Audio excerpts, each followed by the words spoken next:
Sekarang kita lanjut ke satu titik penuh sejarah. Namanya itu adalah Anne Frank House.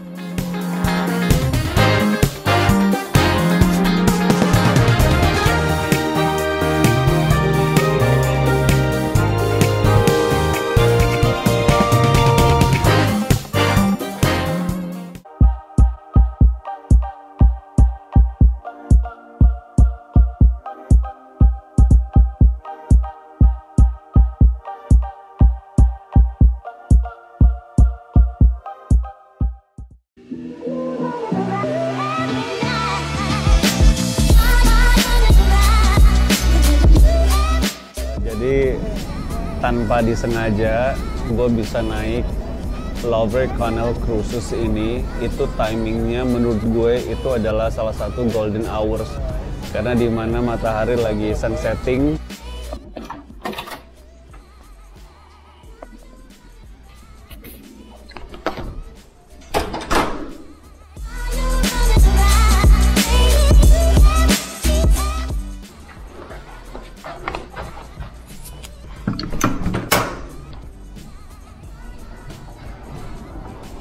Good morning.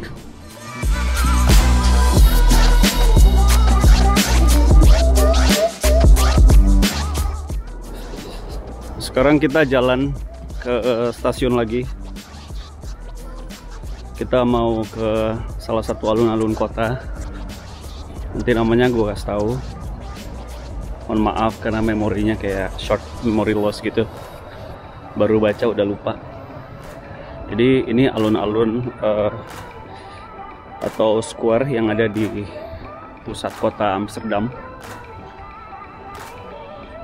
Ada 5 sampai 6 stop yang harus kita lewatin untuk sampai ke sana.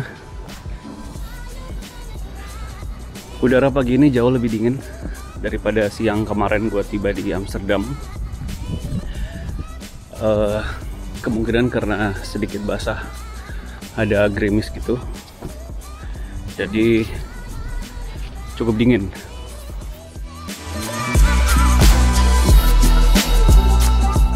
Akhirnya keretanya udah datang, tramnya udah datang, dan kita udah dalam tram.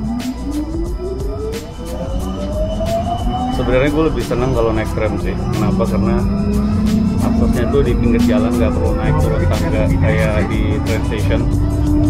Terus view-nya bisa lebih lihat banyak dibandingkan kalau kita naik kereta. Begitu.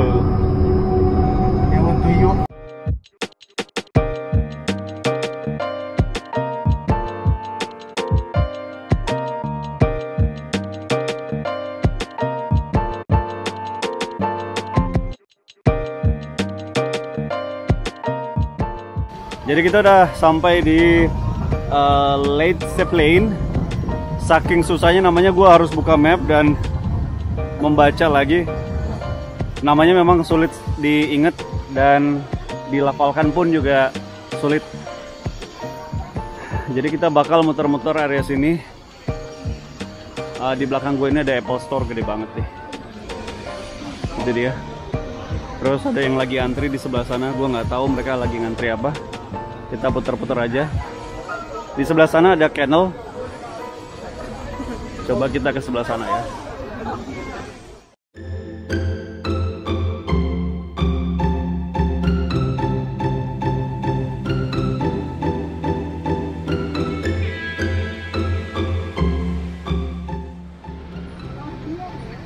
Ini kita lagi depan International Theater Amsterdam. Bangunannya bagus banget. Kalau lihat tralisnya itu mirip-mirip sama yang ada di kota tua Batavia ya, di Jakarta. Di bawah International Theater Amsterdam. Lihat, itu gua pernah lihat waktu makan di cafe Batavia.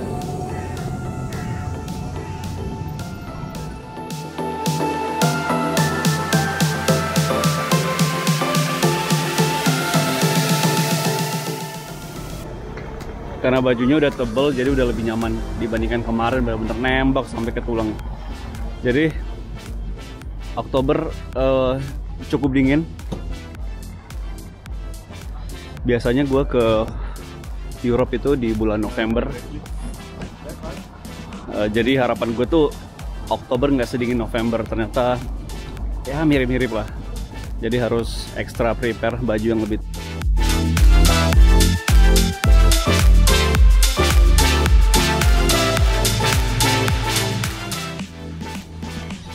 Fakta lain dari kota Amsterdam adalah di sini kenapa jumlah sepeda jauh lebih banyak daripada kendaraan bermotor, karena selain tentu harganya affordable, jalanan di Amsterdam ini kan kecil ya.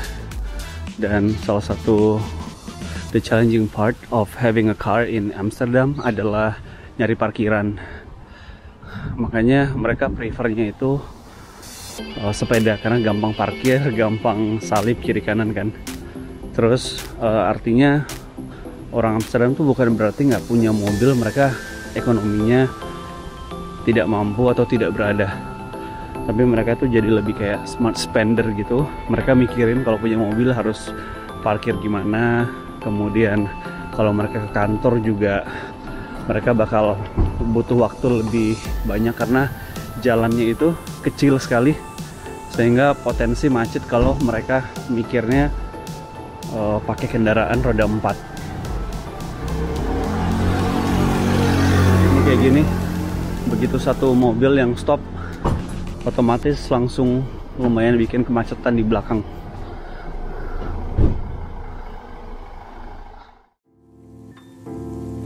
Sekarang kita lanjut ke satu titik penuh sejarah. Namanya itu adalah Anne Frank House atau House of Anne Frank.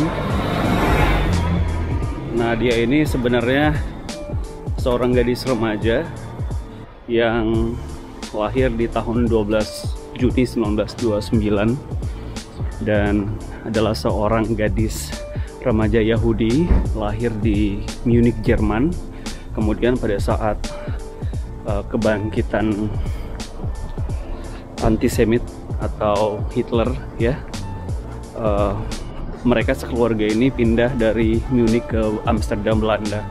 Kemudian pada tahun 1940 Jerman itu menguasai Belanda, dan akhirnya dengan bentuk diskriminasi dan kebijakan antisemit, yakni kebijakan yang isinya itu berupa aturan-aturan yang membuat kaum Yahudi ini tuh merasa tidak nyaman gitu.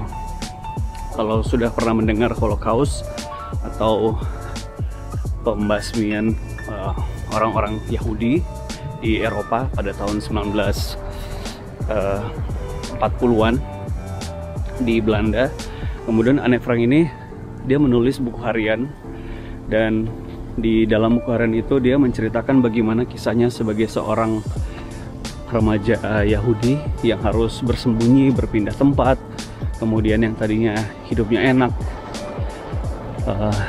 dan harus bersekolah di khusus anak Yahudi setelah kependudukan Jerman saat itu di Belanda. Akhirnya dia harus mencoba beradaptasi dengan segala bentuk strugglingnya dia. Dan akhirnya buku hariannya itu setelah dia wafat ditemukan oleh bapaknya, yakni Otto Frank. Kemudian ditulis dalam berbagai versi bahasa di dunia. Sekarang kita menuju ke Anne Frank House.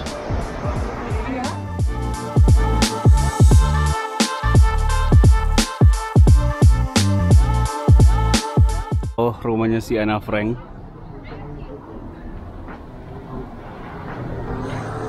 Jadi ada restoran sama bar gitu di atas, cafe, bukan bar.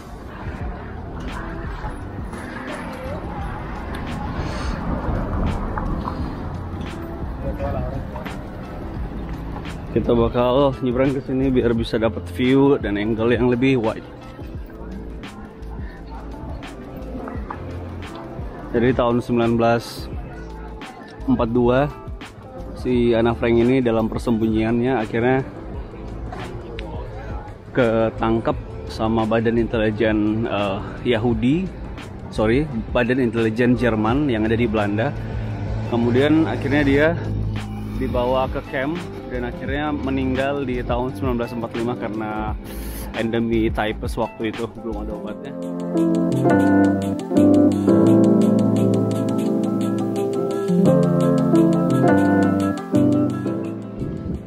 Keluarganya si Anna Frank ini, which is bapaknya tuh kan namanya Otto Frank. Dia tuh sebenarnya dari keluarga dengan kalangan ekonomi yang cukup berada. Sampai pun di tempat persembunyiannya itu mereka tuh punya asisten pribadi, asisten rumah tangga itu jumlahnya 5 loh. Tapi waktu itu memang semua yang berdarah Yahudi jadi target untuk gue mau pakai kata dimusnahkan terlalu kasar, tapi begitulah faktanya. Nah ini kan Otto Frank House ya, Anna Frank House. Nah di depannya itu ada Pancake Amsterdam. Jadi Belanda ini atau khususnya Amsterdam terkenal sama pancake-nya. Unfortunate hari ini mereka close, jadi kita nggak bisa nyobain.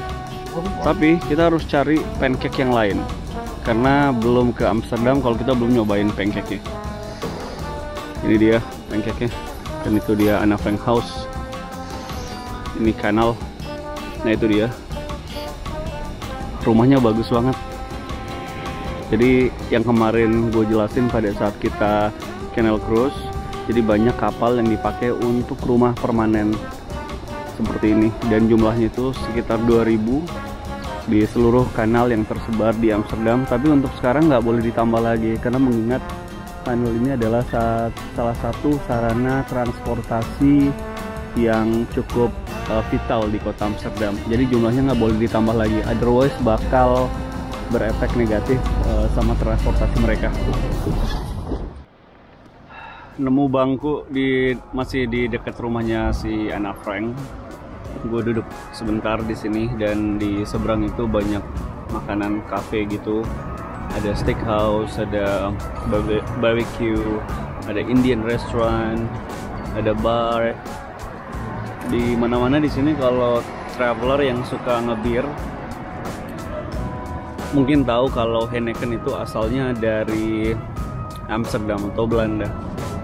Nah jadi di mana-mana kafe kita bisa ngeliat logo atau brand Heineken di setiap sudut kota. Lalu ada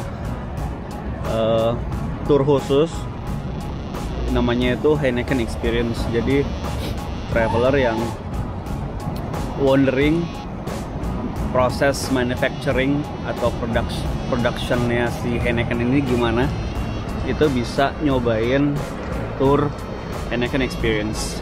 Gue nggak tahu harganya berapa. Ini adalah area Radhuisstraat dan bangunan Renaissance itu.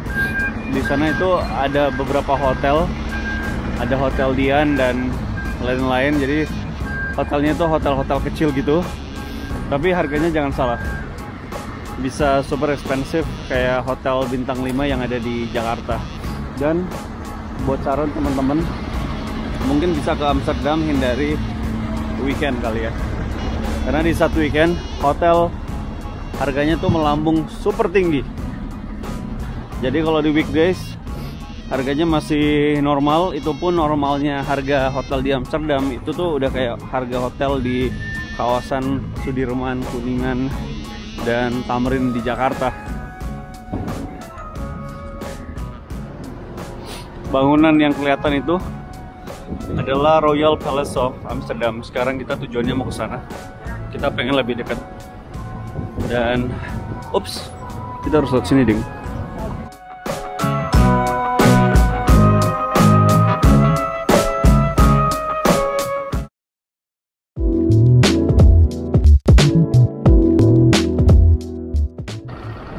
Ini dia Royal Palace Amsterdam.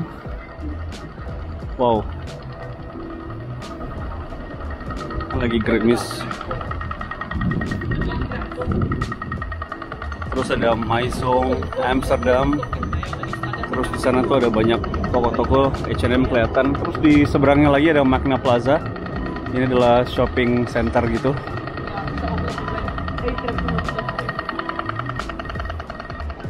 Kita masuk dulu karena hujan.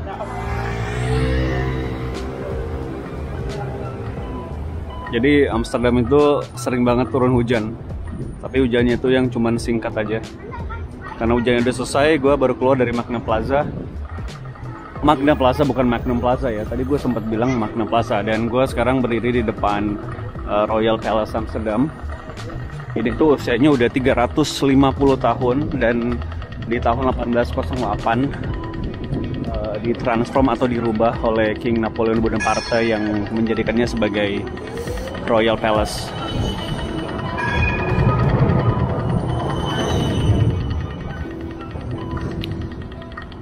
Ini tuh bukan istana yang digunakan sebagai kediaman atau rumah tinggal ya, tapi dijadikan sebagai Raja King William itu menerima tamu-tamunya biasa di sini.